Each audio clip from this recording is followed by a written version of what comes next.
Great. And So, folks, oh, sorry. Can I just ask everyone to mute themselves? And then that way we just don't have background noise. How do we do that? thanks, Kaylee. Kaylee's the Zoom wrangler. Can you can't mute me? I might be able to, Ford. Let me see. Yeah, I can. Okay, perfect. There we go. I hate to do that. It seems so heavy-handed, but since you asked. So thank you, everyone, for joining us tonight. My name is Jeremy Nichols. I'm the Climate Energy Program Director for WildEarth Guardians, and I'll let Melissa introduce herself. Hi, everybody. I'm Melissa Troutman. I am the Climate Energy Advocate for WildEarth Guardians. I started at the beginning of December, and my expertise was in water and waste side of oil and gas development. So I've been learning about the air side of things, and I'm actually really excited to learn more tonight as well. And we just want to give a thanks to Kaylee and Citizens Caring for the Future, who co-hosted this with us. We thought this would be a great opportunity for WildEarth Guardians to have a chance to share some of the insight and knowledge we have around the air permitting process and air quality regulation in general, as it relates to the oil and gas industry in the Permian Basin. It is such a, to say it's a hot button issue, I mean, that's putting it mildly. It's a very real and serious issue for so many people who experience this on a daily basis. And there's a reason why the pollution is so bad. And part of the reason is because of unchecked permitting that the New Mexico Environment Department is engaged in. So we're going to get started with this presentation here. And again, thank you so much for everybody's time. As Kaylee indicated as well, we'll entertain questions during the presentation. We'll try to keep things on track. Don't want to get too sidetracked. But please use the raise hand function if you would like to ask a question or offer a remark. It's down in the reactions button on your screen, on your Zoom screen. So down in the bottom menu, there's a reactions. And if you click that, there's a raise hand option. So you can just click on that and we'll be sure to get to folks. I'm also going to post in the chat a link to the presentation, a PDF, so folks can follow along. And we'll, of course, be sharing the link once this is all done with our lists and networks and whatnot. So thank you again, everybody. So with that, I'm going to go ahead and share my screen and get things going.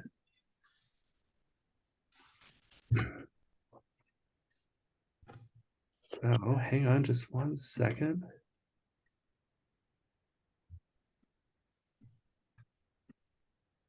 Okay, everybody see that okay? Yep.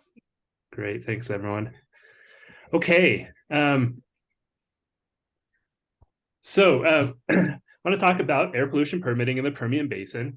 And in particular, this is emphasizing the oil and gas industry and the permitting program as it relates to the oil and gas industry. It's pretty much the only industrial sector in the Permian that is actually involved in permitting at the moment and that actually is releasing any kind of meaningful amount of pollution. So I want to share a little bit tonight around some of the details about what permitting is at the state level, what are some of the different terms and processes, and then go into a little bit of what can we do to weigh in on this process. And as Kaylee said, start to have more of an impact, and maybe not so much in terms of blocking permits, because that is pretty challenging, but really like raising the level of awareness within the Michelle Lujan Grisham administration that people are watching these permits and they're concerned about the permitting process and that they'd like to see changes be made. And I'll get into more, just about how we might be able to make a difference and what we should expect as we start to engage and start to become more meaningfully relevant to the Environment Department and the Michelle Lujan Grisham administration. So just to provide context here, and again, this is kind of putting it mildly as well, but the oil and gas industry and oil and gas extraction activities in the Permian are hammering clean air. I think for folks in the Permian and there who see it every day, you're witnessing it on an everyday basis. And you're not imagining things. The oil and gas industry is the largest source of air pollution in the Permian. They release a number of pollutants that are known to be dangerous to human health, that create smog, that create haze, that interfere with ecological functions. Some of the main pollutants of concern I list here: nitrogen oxides. It's a byproduct of combustion. So anytime there's burning going on, you get these nitrogen oxide emissions. They react with sunlight to form ground level ozone. Volatile organic compounds. Literally, these VOCs, which is a group of chemicals, they are the oil and gas. And as the oil and gas comes up and stuff is evaporated off, That's the VOC emissions. Folks who have been near drilling pads or even well sites have probably smelled these VOC emissions. They smell like gasoline or diesel, and they include a lot of different substances, a lot of different compounds. They also react with sunlight to form ozone. Of course, there's the sulfur emissions, hydrogen sulfide, and then when hydrogen sulfide is burned, you get sulfur dioxide, particulate matter, like smoking flares here, and then toxic chemicals or more toxic chemicals like benzene, toluene, xylene. These are chemicals that are either like known to be carcinogens or pose other very serious acute or long-term impacts to human health. Not only is industry releasing a lot of this pollution, but part of the problem is that industry's compliance is horrid at the moment. And I think we all see this, but I just really want to emphasize it. Like I have this picture here of smoking flares that Melissa and I actually saw when we were in Carlsbad a couple of weeks ago. That's totally illegal. Smoking flares are not allowed. So I just want to emphasize, like, industry compliance is a huge, huge problem in the region. But I want to focus on the subject tonight, which is permitting. And permitting is also making things worse. Essentially, what we're seeing is, notwithstanding growing air quality concerns and problems, the New Mexico Environment Department is continuing to permit the oil and gas industry to construct and operate new sources of air pollution and to increase air pollution at existing sources. I flag here this XDO facility, this Bulldog compressor station. This was built 2 years ago, and since then, XDO has received at least 2 permits to increase emissions at this facility. This is just one of literally hundreds of facilities that have been permitted in recent years, and they're absolutely contributing to making the problem worse. Oh yeah, thanks, Karen. I see that in the chat, the smoking flares. So let's get into permitting and what's going on here, what it's all about. Basically, at its essence, permitting is what allows the oil and gas industry to both construct and then to release pollution. So construct stationary sources of air pollution. And I want to emphasize that we're not talking about mobile sources. That's regulated under an entirely different program, mainly at a federal level. So we're talking about the stationary sources, facilities that are semi-permanent or permanent in nature. So well sites, processing plants, compressor stations. Drill rigs are technically mobile sources. It's interesting, and we can get into that more later. But fundamentally, companies can't even begin constructing these facilities unless and until they get this air pollution permit. For some of the larger sources of air pollution, they also need to get a second-tier permit called an operating permit that actually assures more rigorous scrutiny of their emissions and that provides more significant sideboards for how they're supposed to operate. So these permits, not only are they a prerequisite for building and then building a source of pollution and then releasing pollution, but they're supposed to impose emission limits that keep emissions below certain thresholds. Sometimes those thresholds are permitting thresholds, so they're trying to avoid more stringent permitting, or thresholds to protect ambient air quality standards to basically ensure that as pollution is released, that concentrations don't exceed levels that are known to be harmful to public health. It doesn't always happen that way, but theoretically, that's what's supposed to happen. So in New Mexico, the Environment Department, and in particular the Air Quality Bureau, administers these permits. So they're the ones that are processing applications, they're deciding whether to approve them, and they're the ones signing on the dotted line when they actually do approve them and give them the green light. So NMED processes these applications, they're supposed to review them, scrutinize them, and they're the ones who are responsible at the end of the day for ensuring good permits. And some permits, just to round off this slide, some permits are stronger than others. Some permitting processes are more transparent than others. And I'm going to get into some of the details of the different kind of permitting that goes on within the oil and gas industry. Laura, I see you have a hand up. What's... Just a quick question related to this slide. Is the state required to look at it on a cumulative basis? On a cumulative basis? All of the air permits that have been granted in that area? That's a really good question, and it's something I'm going to get into a bit later. So I'm going to put a pin in that right now, because the issue of cumulative emissions, it comes up a lot with permitting, because permitting too often is source by source, so facility by facility, when we all know the pollution problem in the Permian isn't tied to any one source. It's all the myriad sources out there. And I'm going to throw out some ideas and some thoughts on how we might be able to start to address that more through the permitting process. So let's put a pin on that. That's definitely going to come up in later slides. Thanks, Laura. In general, there are 5 kinds of permits for stationary sources within the oil and gas sector. And they range from the very basic, essentially like a piece of paper that a company might file, to something really stringent and rigorous that imposes real strong emission control requirements. So I'll go into all the details here, but here are the 5 listed out: notice of intent, general permit, what we call new source review permits, and there's 2 kinds of those, minor and major. And then the operating permit that I mentioned earlier, this we call it a Title V operating permit, which refers to Title V of the Federal Clean Air Act, which is our national clean air law that the state is actually supposed to adhere to. I have an example here of a cover letter of a permit, a new source review permit for a minor source.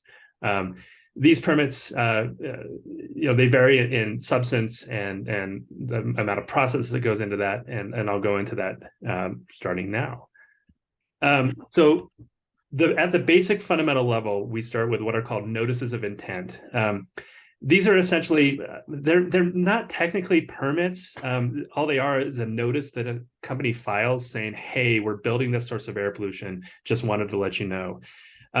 These notices of intent apply to any source that has the potential to emit 10 tons per year or more of any single pollutant. So 10 tons of nitrogen oxides, 10 tons of volatile organic compounds.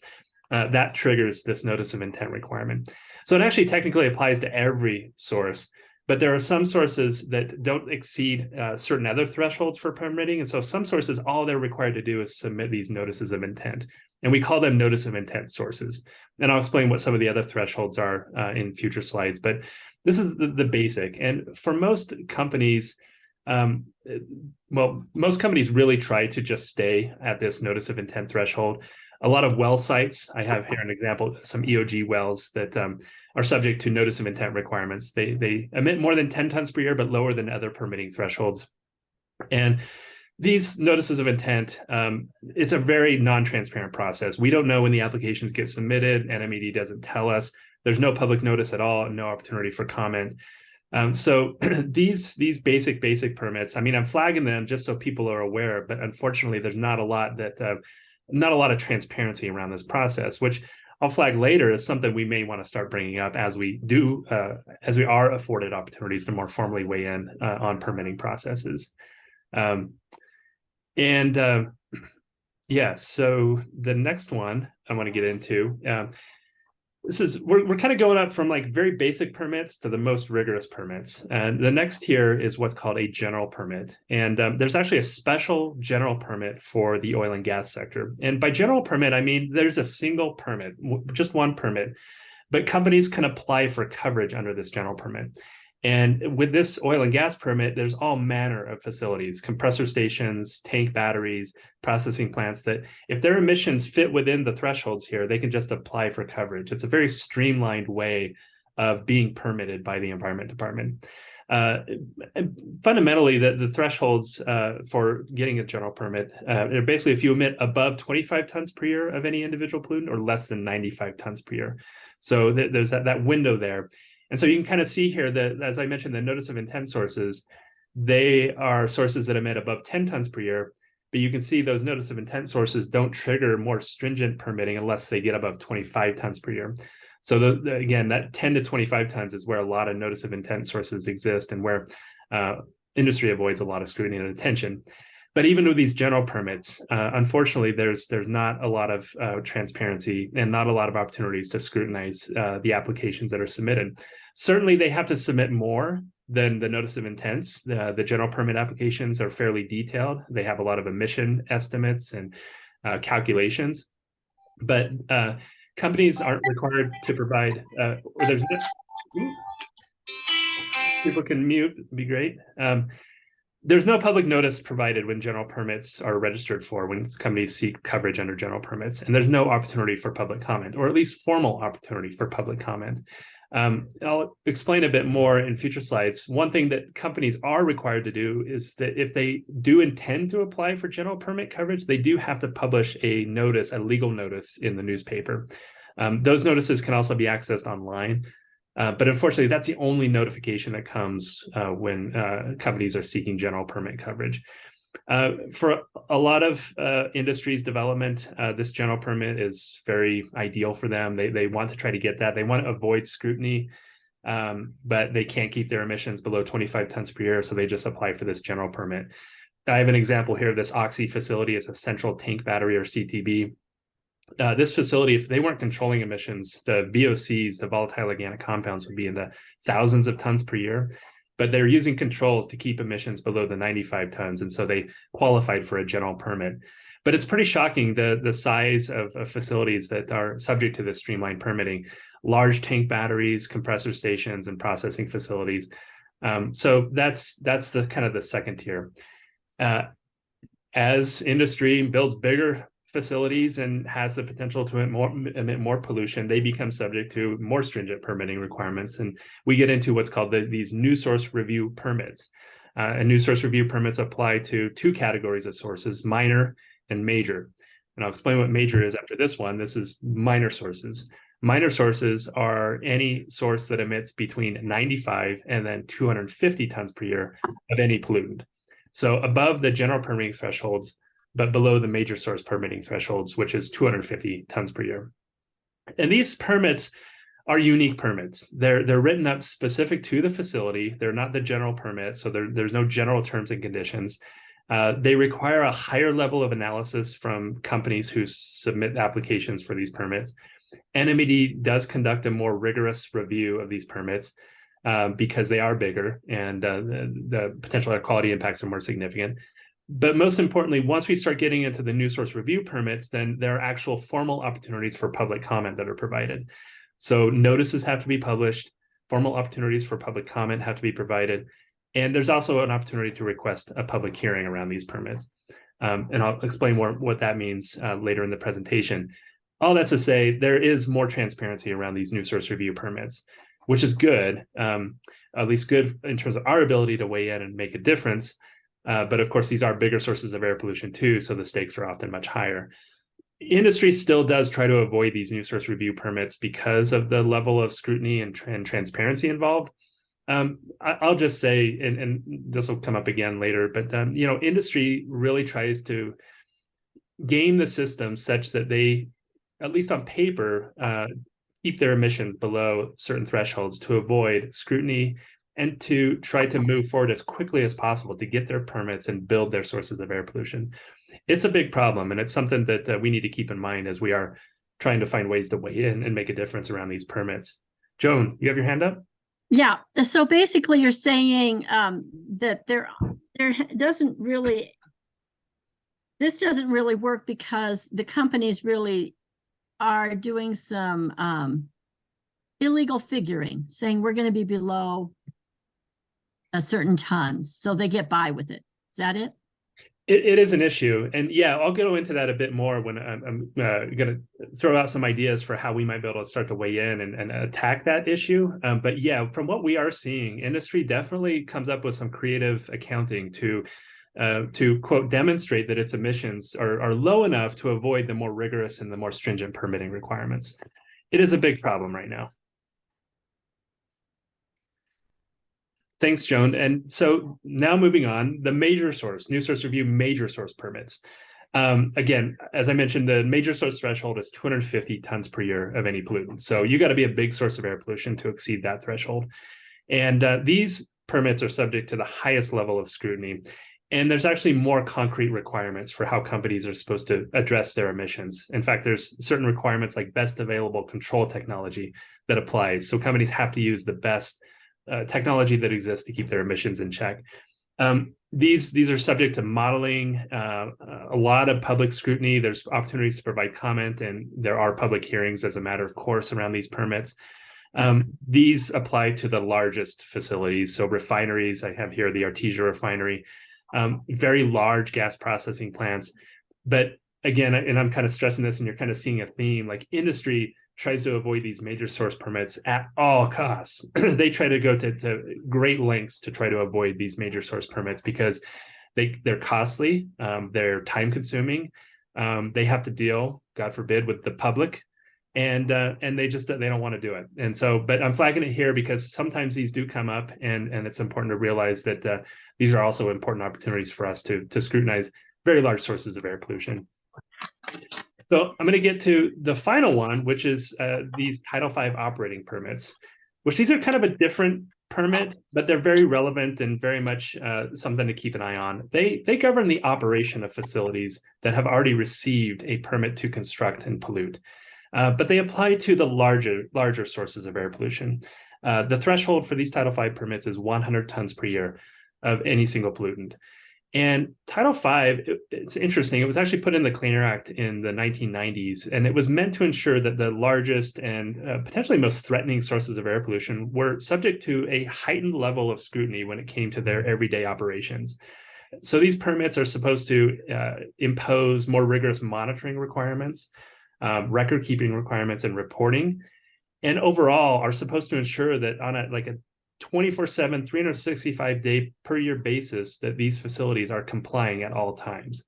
It's really meant to ensure that, the utmost scrutiny of sources like this Wildcat compressor station, which actually is trying to obtain a Title V permit right now. They also, these Title V permits afford opportunities for public comment and also requests for public hearing. There's a lot of opportunity for the public to weigh in. And there's also an opportunity to request the EPA to intervene if the permits are flawed. I'm not going to get into that process today, but I just wanted to flag that. And it's interesting, these operating permits, even though they're coming after a source has already been permitted to construct and to pollute, they're a very strong legal tool. And we can get into that more if folks have questions, but there's something to flag, and it's something I just want to make sure that is a part of today's presentation and conversation.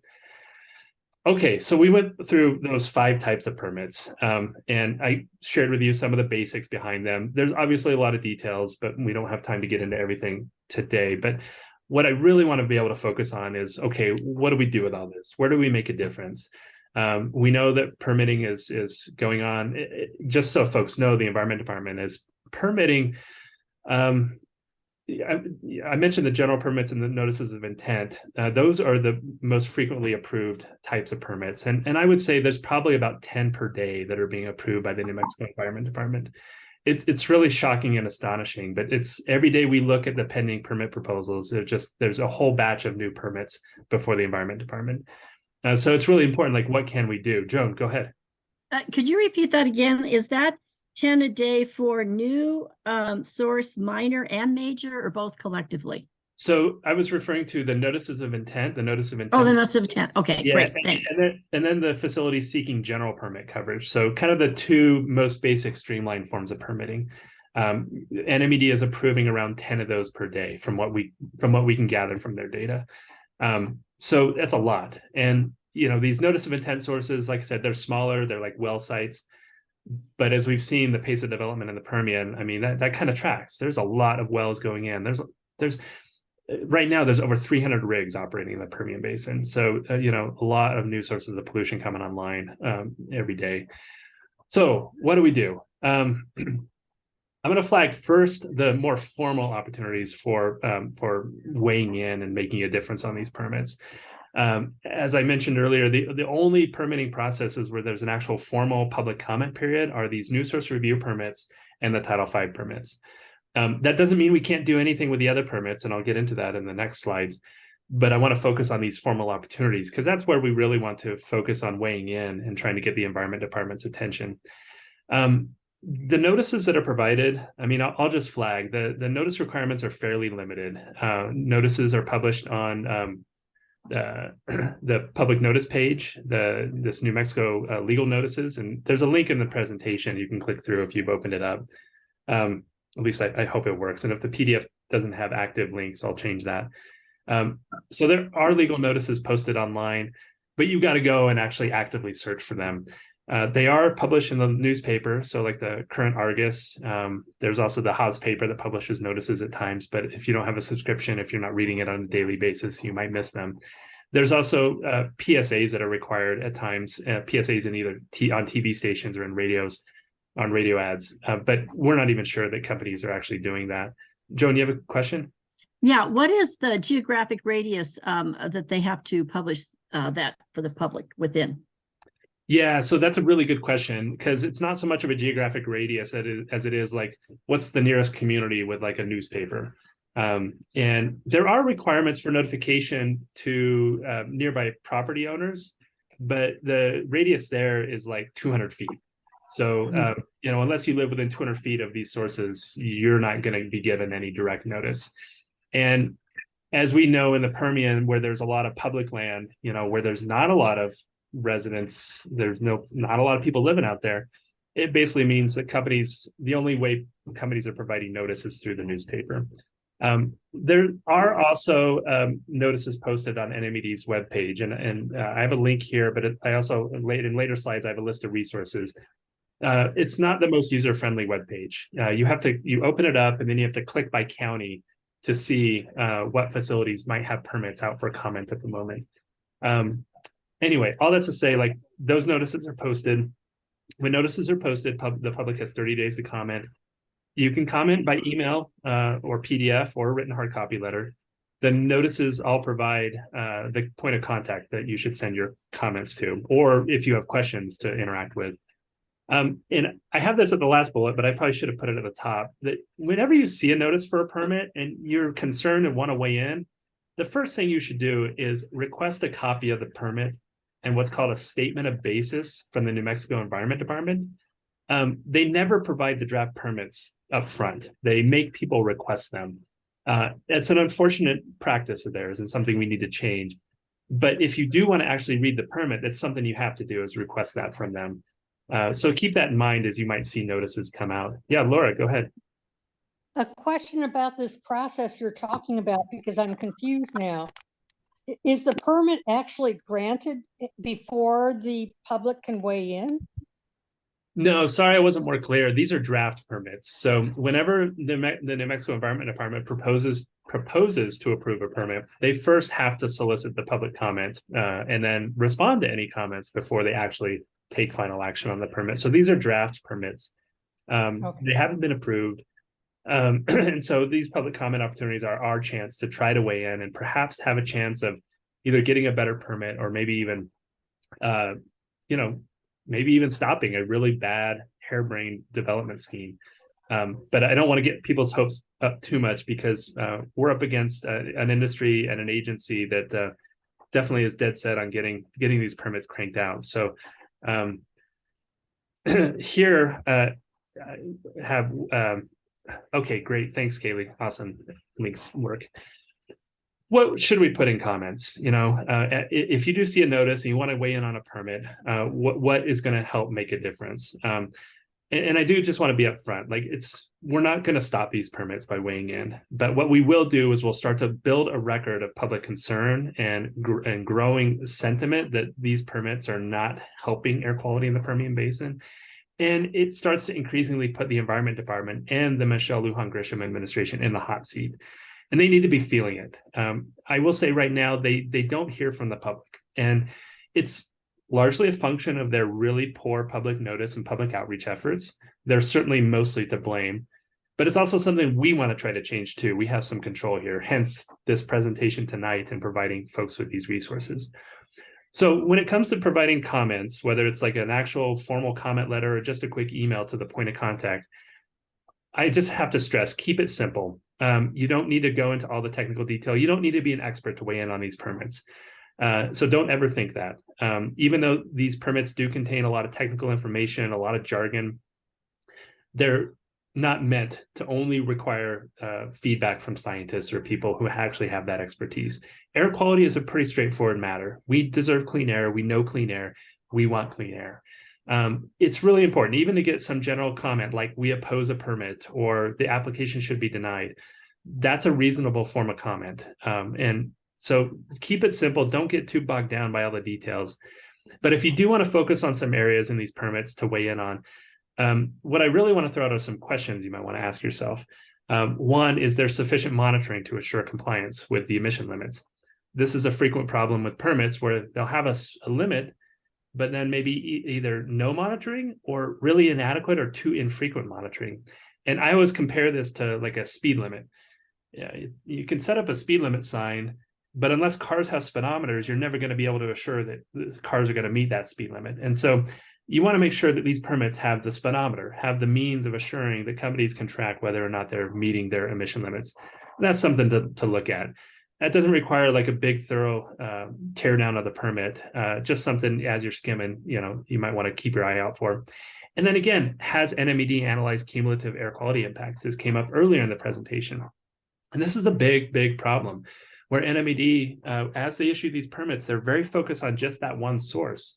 And they lose sight of the fact that that source is among dozens, if not hundreds of other sources in close proximity that are all collectively releasing a lot of air pollution.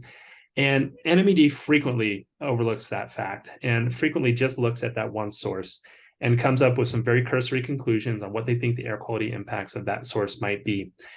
And that's something we have to change. And so I really want to encourage people to flag and to hammer NMED for not addressing cumulative air quality impacts.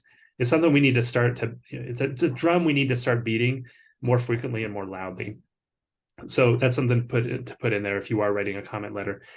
And then I have this bullet here, like, does the permit just make sense? And what I mean by that is, not does it make sense from a technical standpoint, but does it make sense to you as a layperson?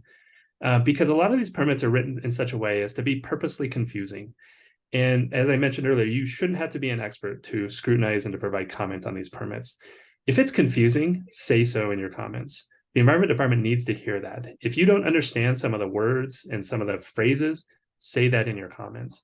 We need to start putting the Environment Department on the spot when it comes to drafting permits and drafting air quality regulatory materials that can be understood by the general public. So that's a perfectly valid comment and something I really want to stress that people should throw out there and put toward the Environment Department if you feel like you should, like it's warranted. Joan, go ahead. With that, because I haven't looked, I get the Carlsbad Argus online, but I haven't looked for these. Are they published in Spanish and English? They do provide notices in Spanish, at least on the Environment Department's website. I don't know if the Spanish versions are actually published in the newspaper. I haven't confirmed that. Okay, that might be something to be aware of. Yeah, for sure, for sure. As the Environment Department posts these notices, they do often post the applications. And if you are brave and want to take a look at them, feel free to. They're interesting. And if you're concerned and want to see what companies are requesting as far as emission limits, the applications are a good source. I have an example of a comment letter linked here. It's a letter that Guardian submitted. It definitely goes into a lot more detail because we're living and breathing this stuff on a day-to-day work basis and trying to do what we can to throw some wrenches into these permitting processes. But it might give you a sense of just kind of the tone and tenor that we bring forward when we're engaging with the Environment Department. Go ahead, Laura. Jeremy, I'm in Albuquerque. Mm-hmm. Do I have standing or whatever you want to call it would they accept comments from anybody? That's a great question, Laura. Yes, they'll accept comments from anybody, whether or not you're in New Mexico or in Guatemala or wherever. It doesn't matter. It's an open process. It's meant to provide an opportunity for anyone who's concerned to weigh in. It's really interesting, and I was going to get to this here with this. We also have opportunities to request public hearings around these new source review and these Title V permits. It's in their rules that we can request a public hearing, and they're supposed to grant them if there's what they call significant public interest. Not significant New Mexico public interest, but significant public interest. So, that term, the public includes the world. And so anybody who's concerned should have a chance to weigh in. These public hearings are a great way to slow the permitting process down to ensure more meaningful engagement of the public. They can also create opportunities for more robust engagement and opportunities to engage the Environment Department. They are formal hearings, and you can choose to participate in the formality of the process, but there's also an informal component. Like when they hold the public hearing, they afford people the opportunity to provide oral comments, which, if you don't want to sit down and spend half an hour writing a letter, just show up at the hearing and you can share your 2 cents and it gets on the record, and it still makes a difference. We've requested public hearings, and the Environment Department has held a number of public hearings over the last few years. But we're really interested in helping others step up and request public hearings as well, so that it's not just WildEarth Guardians or a professional advocacy group doing this. anyone and everyone should have the opportunity to make these requests and to be afforded that opportunity for a public hearing. But that's all the formal processes. And as I said, that only applies to the new source review and the Title V permits. But as I started off this presentation, there's the whole notice of intent permits and the general permits where there's no formal opportunity for public comment. But just because there's not a formal opportunity doesn't mean you can't get your voice heard. There are informal ways of reaching out to the Environment Department and to share concerns and to voice concerns with the Environment Department around either particular permits or just the general practice of approving either general permits or these notices of intent.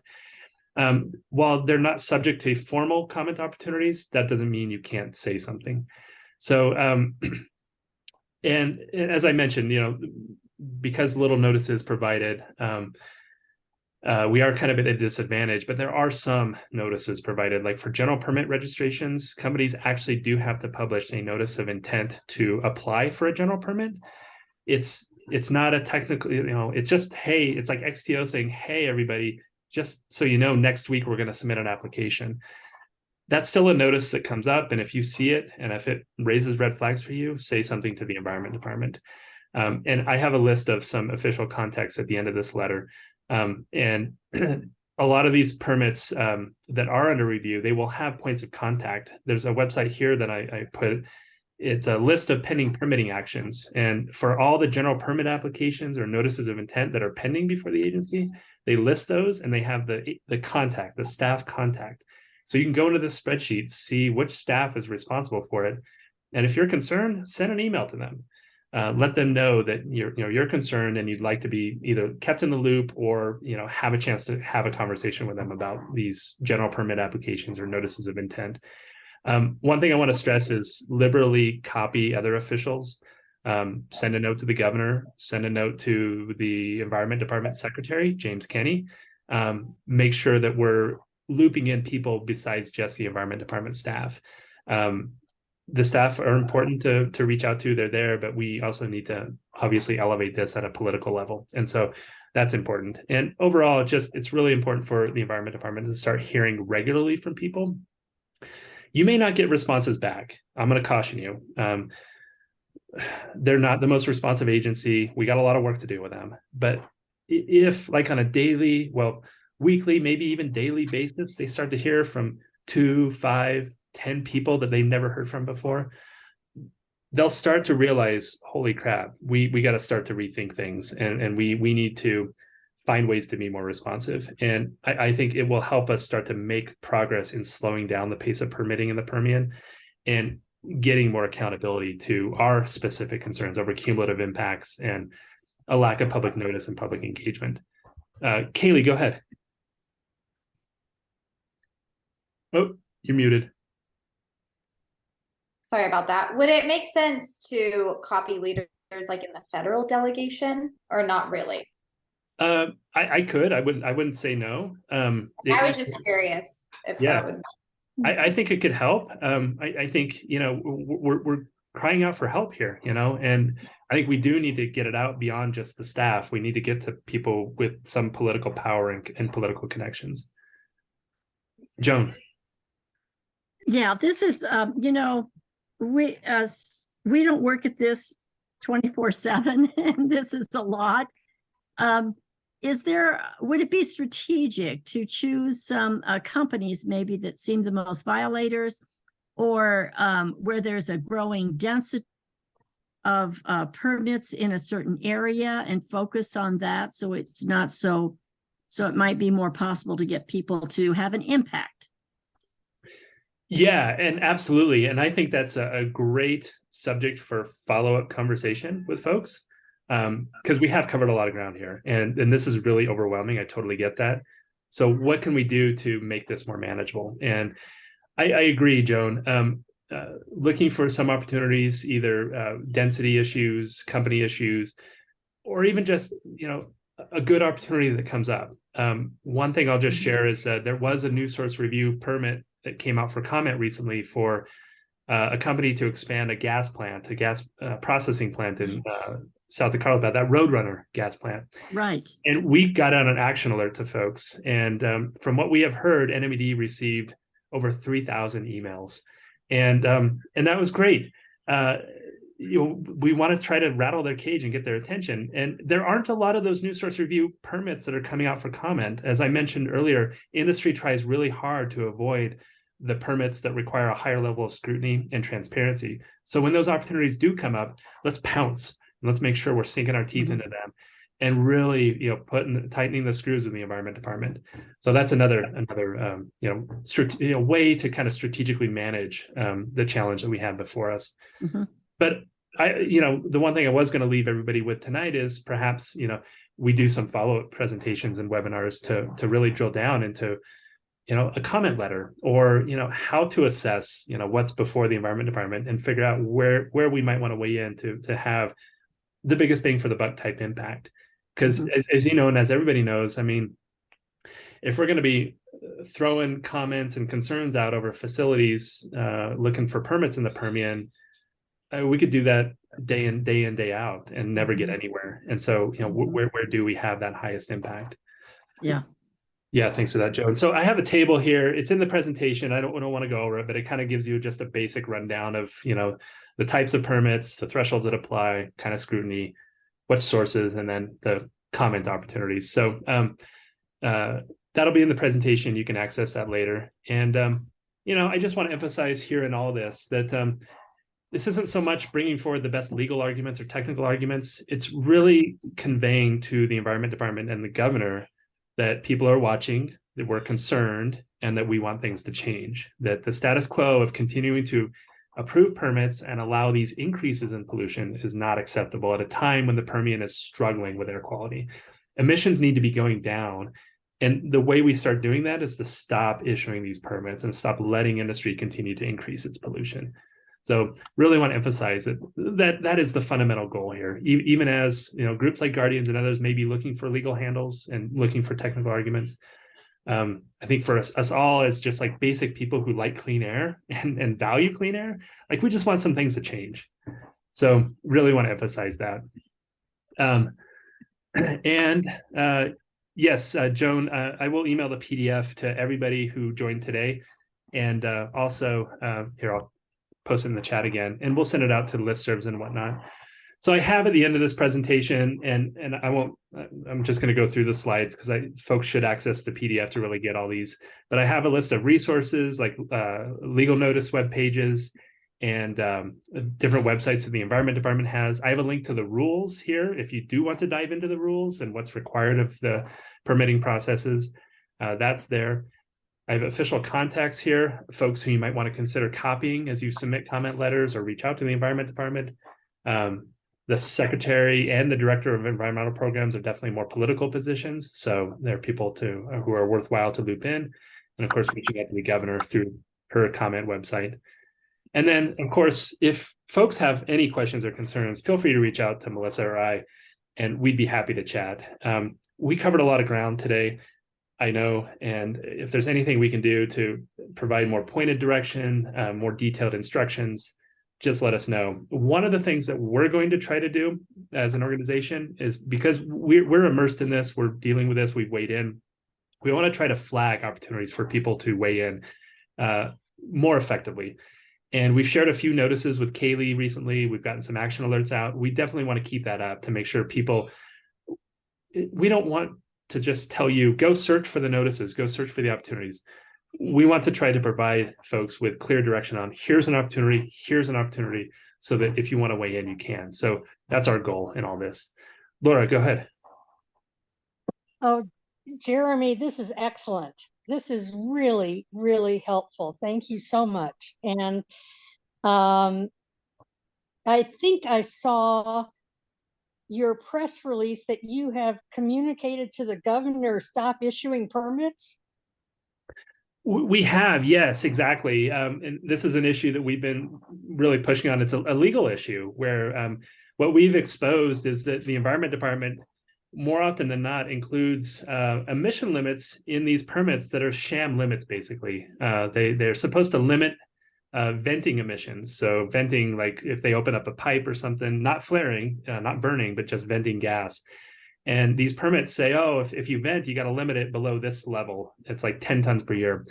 But none of the permits require any monitoring. So there's no way to actually verify whether they're complying. So it's basically a huge loophole. And because this loophole is in all their permits for the oil and gas industry and is in many, virtually all of the proposed permits, the pending permits, we've called on the governor to halt permitting at this time. Probably not going to get granted right now, but it's something we're getting into the mix to try to rattle their cage and to help them understand, like, this is serious stuff, and you can't just give industry these free passes to pollute. So you haven't heard back? We just sent it out this week, so it's still pretty early. Okay. I'm going to go ahead and end my screen share too, if that's okay. So like I said, I included a link to the presentation in the chat. Let's see. Oh, Joan, you got a question?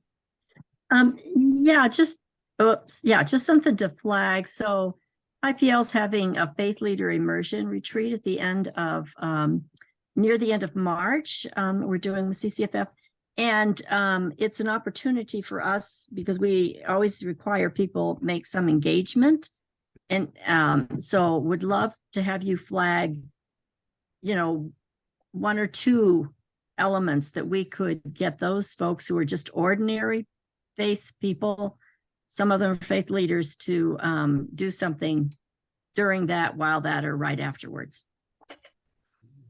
We should talk more on that offline for sure, Joan. I have some ideas. Okay, great.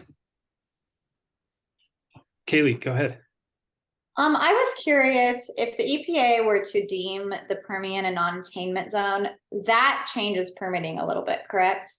Changes it a lot. And yeah, thanks for raising that, Kaylee. Because that's probably a webinar for another night as well. But this issue, like as folks have probably heard, ground level ozone levels in the Permian are violating federal health standards. And to violate it means you have to have many years of really high ozone. And that's what's happening in the Permian. And ozone is a key ingredient of smog, just so people know. We're familiar with the ozone layer. It's good up high, but really bad down low. At really high levels, it's actually a lethal gas. Just so folks know that the standard, the federal health standard, so the amount of ozone that's allowed in the air, it's like 0.7 or 0.07 parts per million. So like if you had 1 million parts of air, like a fraction of that, one of those particles, if a fraction of one of those is ozone, then that's dangerous for human health. So it gives you a sense of just how potent it is. And yeah, I mean, the region is violating. And if the region is designated what's called a dirty air area or a non-attainment area, it would prevent, first off, industry would not be able to get general permits anymore. They would become subject to the new source review permitting requirements. So right away, it would take away industry's ability to use these less transparent, more streamlined permitting processes, which would be great.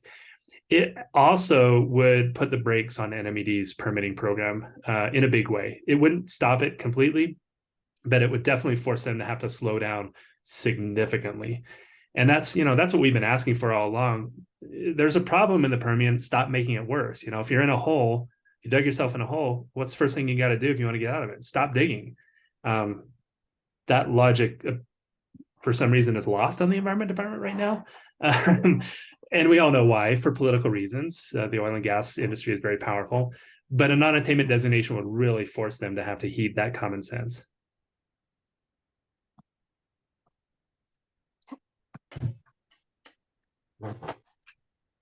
Go ahead, Laura. How is that non-attainment designation made? That's a really good question. The EPA basically has to launch a process to solicit input from the states. In this case, it would be Texas and New Mexico.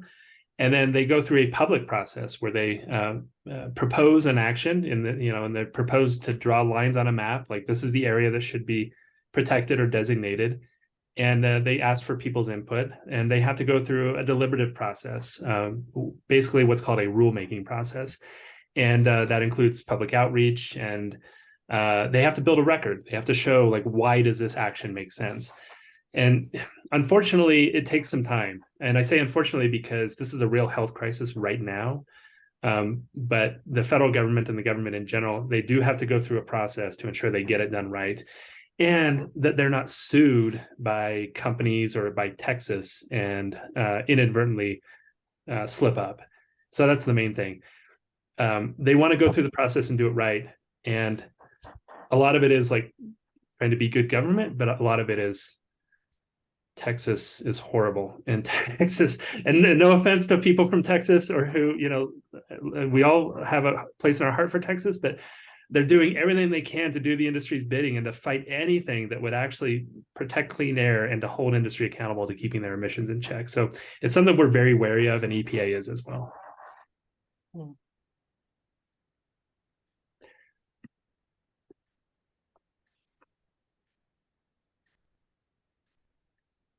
Well, this has been great. Thank you so much for this opportunity. I mean, thank you. I think we need to start doing more of these, like kind of sharing this kind of information, doing these kinds of workshops.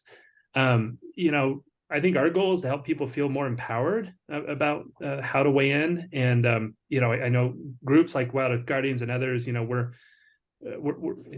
living and breathing this. We're very fortunate to be able to like spend our workday actually fighting these issues, but we can't succeed unless we have folks on the ground and elsewhere feeling empowered and weighing in at the same time. And so we want to do everything we can to help people make a difference. So I really want to emphasize again, any questions or concerns, reach out to Melissa or I. This has been like so informative just to get the basic understanding of it all and how the permitting process works. And just in sitting here, I've been thinking of, you know, different groups that I think this presentation would be appropriate for, if that makes sense, just because these are basic things that you should know if you're living in a frontline community, like the community in the Permian Basin. And I think, yeah, would be useful information for a lot of different groups. Kaylee, would you put League of Women Voters on your list? Or Yes, presentation? I will do that. Thank you very much, Jeremy. Thank you all. Thanks to Kaylee and CCFF for helping rally up some turnout here. And we'll send the recording to everybody who registered today and also get it out on the various lists that I know all of us are on. That would be great. Jean, do you want to say something? I saw you had your little box lit up. What's that? I thought you wanted to say something. It looked like you were talking. Oh, well, I just appreciate the presentation, and you know, there's a lot that we don't know that, and this can help us. Yeah, thank you, Jean. Appreciate that feedback. Bye-bye. Okay, everyone. Well, have a good night. I'll let everybody go. Let's go have dinner. Thank Okay. you. All right. Take care. Bye. Bye, everybody.